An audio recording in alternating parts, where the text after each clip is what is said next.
गर्मी कितनी हो रही है।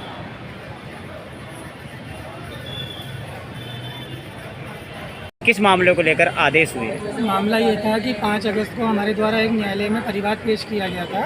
पीसीपी एनडीटी कोर्ट में, जो संबंधित था कि बुजुर्ग दंपति द्वारा अपने द्वारा दी गई शिकायतों के संबंध में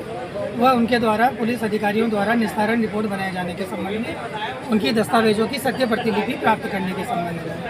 जो कि हमारे द्वारा 76 भारतीय साक्ष्य अधिनियम के तहत वो आवेदन किया गया था। लेकिन इनके द्वारा विधिवत रूप से वह अपने पद का दुरुपयोग करते हुए और कानून की गलत रूप से व्याख्या करते हुए परिवादिया को इन्होंने सूचना प्रदान करी, जिस संबंध में हमारे द्वारा एक परिवाद न्यायालय में पेश किया 223 BNSS में, जिसमें माननीय न्यायालय पीसीपी एनडीटी कोर्ट ने दिनांक 7 अगस्त 2025 को संजय शर्मा अतिरिक्त पुलिस अधीक्षक के खिलाफ मुकदमा दर्ज कर नोटिस जारी कर 30/8/2025 को तलब होने का आदेश जारी किया है। आगे कौन कौन अधिकारी इसमें लिप्त हैं? पीसीपी एनडीटी कोर्ट में अभी जो मुकदमा दर्ज हुआ है वो अतिरिक्त पुलिस अधीक्षक संजय शर्मा जी के ही अगेंस्ट हुआ है बस। अच्छा, एक अधिकारी का। और जो इसके जो पहले हुआ था जो नोटिस जारी हुआ, तो कितने अधिकारियों को वो 8 अधिकारियों के थे, जिसमें आईजी साहब से लेकर एसपी साहब, एडिशनल एसपी साहब, सीओ साहब और आला अधिकारी जो उनके समकक्ष हैं, टोटल 8 अधिकारियों के खिलाफ में मुकदमा दर्ज कर एडीजे 3 द्वारा नोटिस जारी कर गया है, जिसमें आगामी तारीख पेशी 30/8/2025 है इनको पेश होने के लिए। अधिकारी को, पुलिस अधिकारियों के खिलाफ जो मामला दर्ज हुआ है, इससे कहीं ना कहीं लोगों में गलत मैसेज तो नहीं जाएगा? नहीं, बिल्कुल इनमें लोगों में ये विश्वास और प्रबल होगा कि न्यायालय की जो कार्रवाई है वह सभी लोगों के लिए, वह समान अधिकारियों के,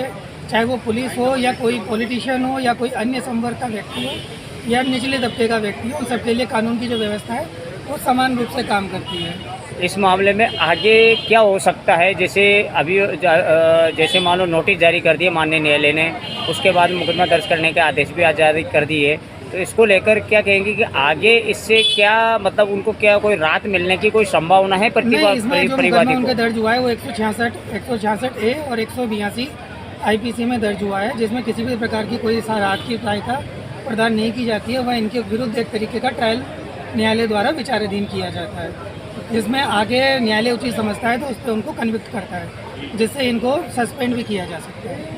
आपके द्वारा भी कहा गया है कि जो पुलिस कर्मियों के खिलाफ मुकदमा दर्ज हो सकता है, लेकिन हाल ही में 2-3 दिन पहले एक होमगार्ड पीसी कमांडर के द्वारा आकाशवाणी में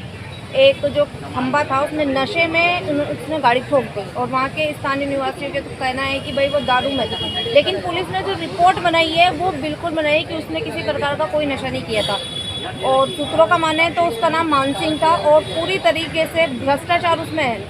तो आप क्या कहना चाहते हैं? इसमें मैडम 2 तरीके की चीज़ें हमें देखनी पड़ेगी कि क्या वो अधिकारी उस टाइम पे जिसने ये कृत्य किया, क्या वो आधिकारिक ड्यूटी अपनी निभा रहा था या नहीं। अगर वो उस टाइम पे ऑन ड्यूटी नहीं था तो उसके लिए आपको किसी भी तरीके की अभियोजन की स्वीकृति की आवश्यकता नहीं है। और इसमें पहले ही सुप्रीम कोर्ट ने ललिता बनाम उत्तर प्रदेश राज्य में ये गाइडलाइन जारी कर रखी है,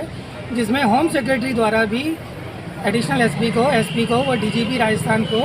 डायरेक्शन जारी किया हुआ है पूर्व में ही कि अगर किसी भी अधिकारी द्वारा कॉग्निजेबल ऑफेंस की अगर कोई सूचना आपको प्राप्त होती है तो बिना विलंब किए आप पहले उस पर अपनी FIR दर्ज करेंगे, देन आफ्टर आप उस पर अपनी जांच प्रक्रिया का जो है पालन करेंगे।